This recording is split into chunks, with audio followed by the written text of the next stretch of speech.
Hello again and welcome to In Taiwan We Speak, your audio guide to Taiwan's mind-blowing linguistic diversity.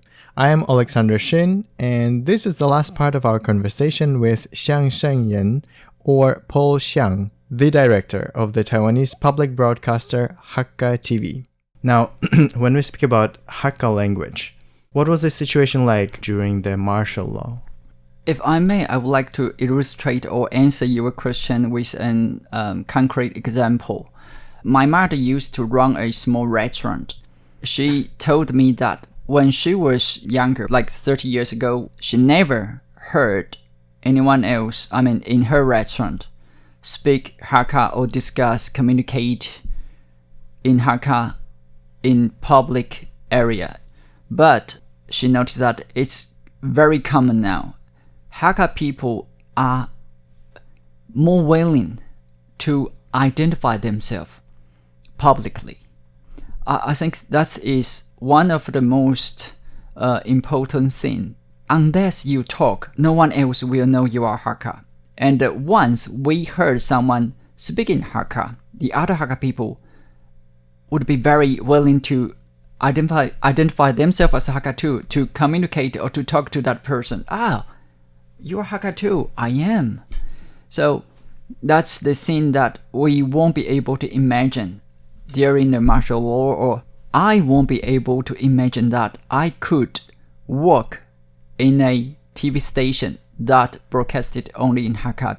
Before the very important campaign in 1988, Return My Mother Tongue, they even have this Broadcasting and Television Act to ban all the dialects, not only Hakka. You cannot put them on either a program in radio or in TV. So how could I imagine that after 20 years, I can earn my own life by only speaking Hakka? What a huge improvement. Well, I'm a little bit under impression here. the way it's also about your personal experience, but of course, it's a culmination of centuries of history, often tragic history. I'm sure at this point our listeners are already in love with what you have to share. Speaking of Hakka TV, not every language in Taiwan, and there's a lot of them, gets a TV station, a TV broadcaster of its own. Now, how did Hakka language and Hakka speaking community come to this? Actually, there are 3 ethnic television here in Taiwan. Hakka TV, among them, is the very first one. We were established in the 1st of July 2003, which just marks us the 20th anniversary. And after Hakka TV, 2 years later, we have Rti TV, Taiwan Indigenous Television Stations. Then we have Rti TV.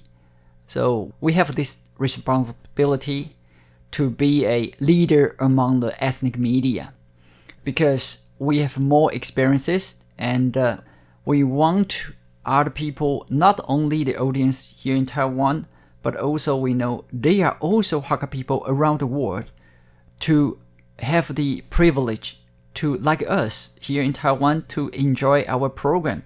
So Hakka TV, of course, we are a TV station, but it's not a channel only. We have most of our programs broadcasted via our official website, which is www.hakkatv.org.tw, and on our 7 different YouTube channels. We have our main channels, and we have some channels specific on the children's program, and also a channel on YouTube for Hakka News. We also, like you are doing right now, we also have podcast programs. The reason we have podcasts is no matter when, no matter where you are, you can put yourself in a Hakka-only atmosphere. I would say what makes this so impressive is in China, they have more than 60 million Hakka people. Even so, those Hakka people in China cannot enjoy what I am doing here right now. And we have Hakka Affairs Council from the year 2001, and 2 years later, we have Hakka TV. In the same year, at these 3 universities, they have the department and the graduate school of Hakka. So year 2003 is definitely a milestone year of the development of Hakka after 1988. But Hakka Affairs Council also supervises, sort of, the Hakka TV's operations? Well, Hakka TV is now a member of public television service. It's not governmental media. It's not belong to the government. It's not supervised by the government. But actually, yes, we got our budget from Hakka Affairs Council. Imagine Hakka TV is a 24/7 TV station. We have around 108 in-house staff. And of course, we commission a lot of our programs. And we produce around 920 hours of new program each year.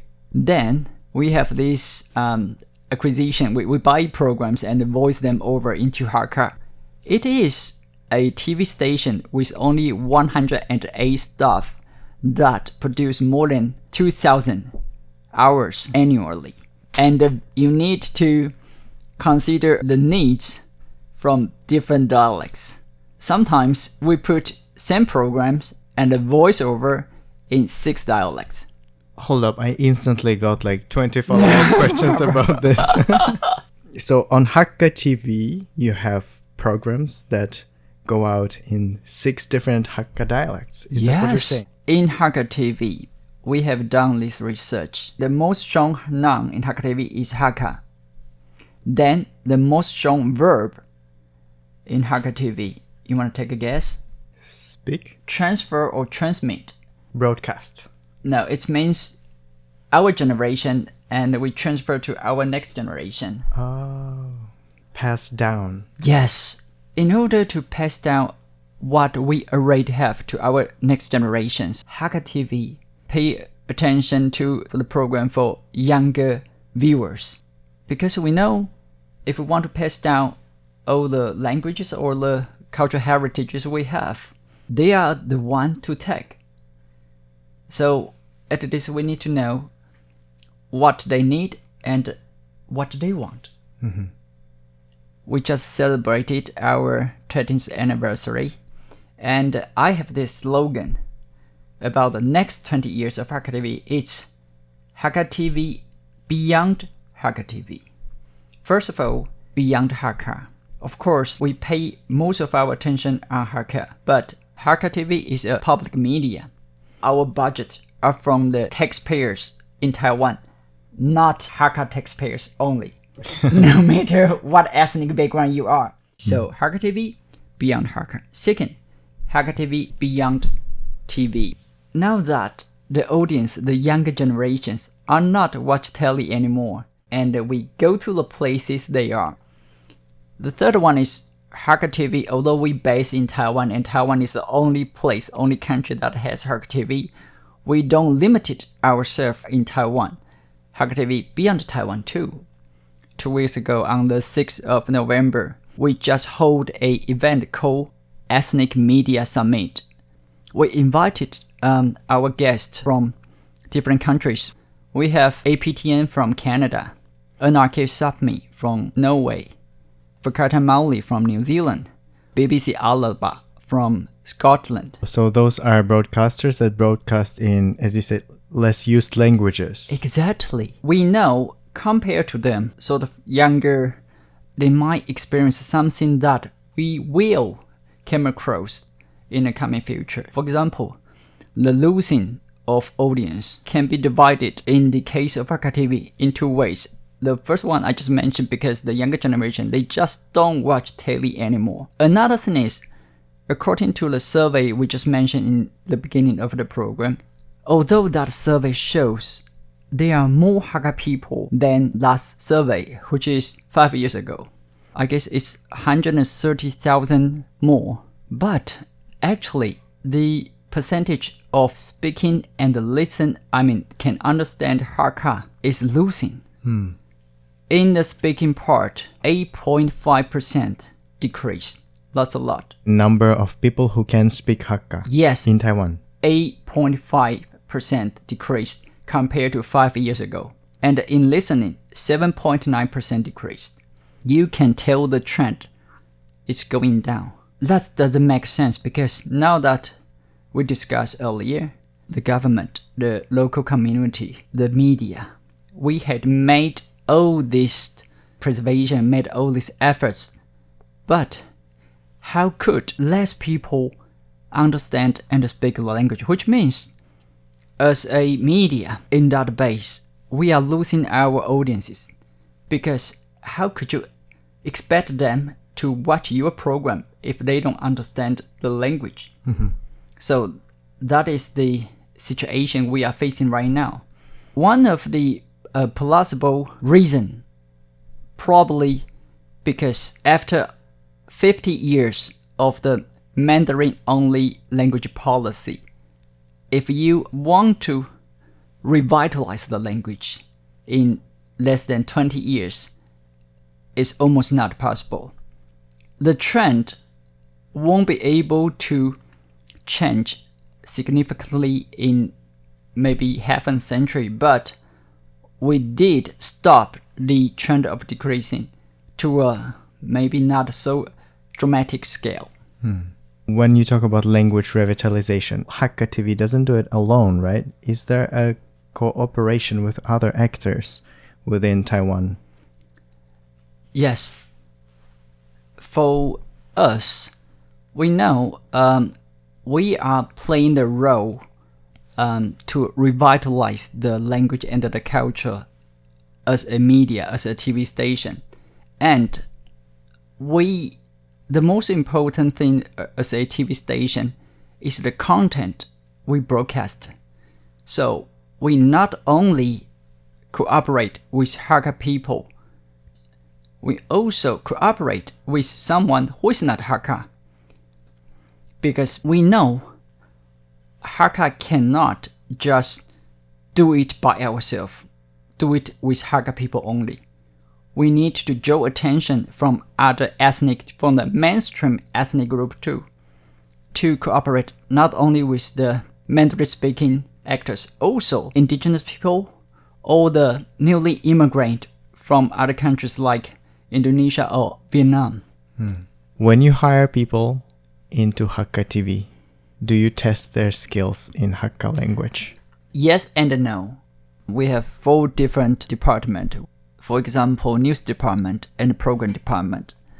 If we are hiring a journalist, a reporter, or a host, I guess the fluency of Hakka is the basic requirement.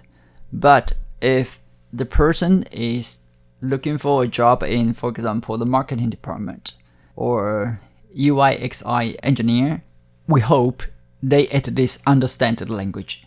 For example, when I speak in Hakka, I would expect at least they could understand and follow what we are talking about. But every time when we interview people, I will always ask a question. If you became a member of Hakka TV, are you willing to learn the language? At least I will know their attitude. Right, and their intentions. Yes. I mean, it's very important if you're gonna work so much on putting out content in that language. Yes. Yeah. And all your colleagues all talking in Hakka. If you are not comfortable in that atmosphere, I won't think it's a good working place for you. And that's why I asked. It sounds like pretty much a minimum requirement. Yes. Well, that is the end of our conversation with Paul Shiang. Paul, thank you so much for your time and for this super informative interview. Thank you, Oleg. The honor is all mine. And dear listeners, thank you for being with us. If you enjoyed our series about the Hakka language, then please share this program with your friends and give us some boost on social media. And of course, don't forget to come back next week for another one of Taiwan's fascinating languages. Once again, this was In Taiwan We Speak, your audio guide to Taiwan's mind-blowing linguistic diversity. I am Oleg and see you next week.